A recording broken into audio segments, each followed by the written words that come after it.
Needed a new air filter for Scag here, and Kohler filter was $52. Who wants to pay $52 every time you got to change the air filter? So I went to the K&N filter plus the recharger kit.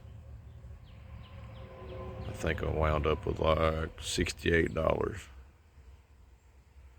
No, I'm telling you wrong. It's $72 because the kit was $21 and then the filter was $49.99. It's hard to go with a factory air filter when you can pay less for better. So we'll be installing this shortly, and I'll give you guys an update on it. Going in a Scag Patriot. Right there's the part number for that K&N air filter. It's for a Scag Patriot.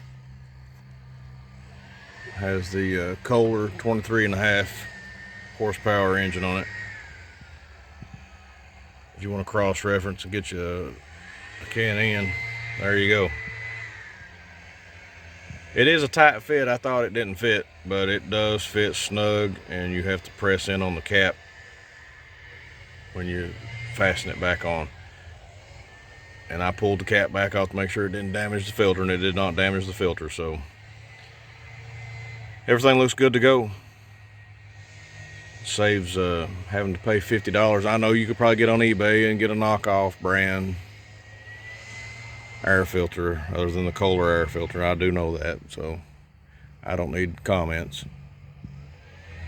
I deal with a local hardware store that has lawn equipment, so try to keep my money local.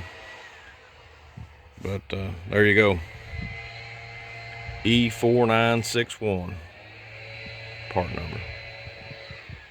I forgot to include yesterday when I was given that part number for the K&N filter. It replaces the Kohler 2508301. That's what my engine takes, or my airbox takes. It's for 23.5 horsepower Kohler Command, I think is what it is, if anyone's interested.